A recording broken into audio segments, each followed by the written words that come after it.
kasi pagkatapos ng unang sagot nyo, tatanungin muna namin yung mga ahensya. So, yung pinaka-sagot niyo, paano ba kayo nakalabas sa Pilipinas? Pwede mo pakitanggal sila. Mapapait naman kami lahat dito. Huwag ka mag-alala. Sige, paano ka lumabas? Sakay po kami ng boat. Ha? Ano po? Sasakay kami ng boat sa dagat. Boat? Sumakay kayo ng boat sa Saan? dagat. Saan kayo galing? Saan kayo sumakay? Hindi ko alam yung lugar. O dito lang sa Metro Manila, Luzon? Siguro. O pumunta kayo Mindanao? O doon kayo sumakay? Saan po yung Mindanao? Hindi ko alam. Hindi, galing ka dito Manila. Paano kayo sumakay ng boat?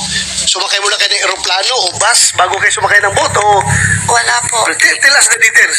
Anyway, establish naman talaga na hindi kayo dumaan sa immigration. Wala kayo immigration records. Pakishare nila sa amin paano kayo lumabas para makorek namin yung mga sistema na yan. Dito lang po kasi galing kami sa bahay. Tapos Bahay. may sunto sa amin na isang sasakyan. Saan kayo dinala? Anong klaseng sasakyan? Van. Van. And then, saan nga kayo dinala? Hindi ko alam kung sa yung lugar. Siguro biyahe kami ng ilan oras. Hindi ko Mga ilang masabi. oras? Hindi ko matantaas yung matagal din. Araw kayong umalis, then gabi kayo dumating doon? Or araw kayong umalis, araw din dumating? Halos tapos ng dinner. Pero umalis kayo ng Manila, araw pa? Gabi. Gabi rin. So, umalis kayo ng gabi, and then dumating kayo doon. Hating gabi. So, isang buong araw kayo bumiyahe? Hindi po. Hindi siya isang buong araw. Kung mga siguro after dinner, 7:08, tapos ang lating namin hating gabi na po. So, mga 5 hours by van. Tapos, Hindi ko sure kung tama pa kasi hindi ko maano sa oras po. Madam Chair? Tapos, just one more follow-up and then before SP Pro Tem. Anong klaseng boat yung sabi niyong boat na sinakyan niyo? Yung maliit na puti. Maliit na puti. SP Pro Tem? Sino yung driver na sumundo sa'yo? Hindi ko kilala. Pati plate number na sasakyan, di mo alam. Hindi po. Ilan kayo ron sa van? Po? Ilan Ilan kayo daw sa kayo van? sa van? Tatlo po. Tatlo. Sino-sino? Kaming tatlo. Sino? Sinong Si tatlo? Alice tsaka si Wesley po. Dad, sabay pala kayo ni Alice, lumayas.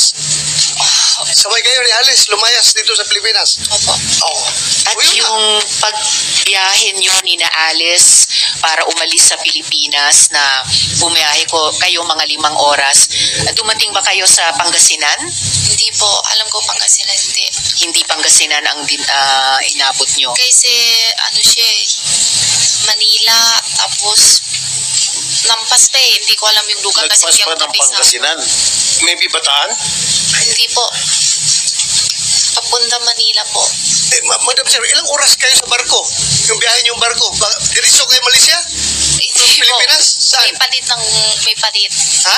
May palit yung mas malaki pa. Ilang oras kayo nung malit na barko bago kayo lumipat sa malaking barko? Matagal din. Ilang oras? Ilang oras nga? Siguro hating gabi kaming sakay tapos halos umaga na. Umaga na.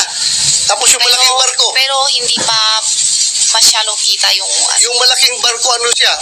Pasaheroan, cargo ship, o fishing ship, or Yate. i-describe mo, Hindi ko alam yate. kung ano- Yung luxurious yacht. Ano siya? Yung malaking barko. Fishing ship ata. Hindi ko alam kasi So, fishing ship dahil may nakita kayong mga lambat at mga isda? Yung lake na panghuli na fish. May net na panghuli ng fish. Tapos yun na, dumating na kayo ng Malaysia through that boat. Na malaki. Malaysia kayo dumating o Indonesia? May sasakay pa ulit. Ha? May palit pa isang ulit. Palit pa uli ng isang barko. Anong description ng isang barko na Yung pinalit? maliit naman na palang kulay Tapos, blue or green. yun na, diretso na kayo Malaysia. Opo. Miss Sheila at mga kasama, gusto ko lang i-reiterate yung order of questioning natin dito sa ating hearing. Siguradong babalikan namin ang pagtatanong sa inyo, Miss Sheila. Gusto ko lang i-reiterate yung order of questioning pagkatapos ng chair.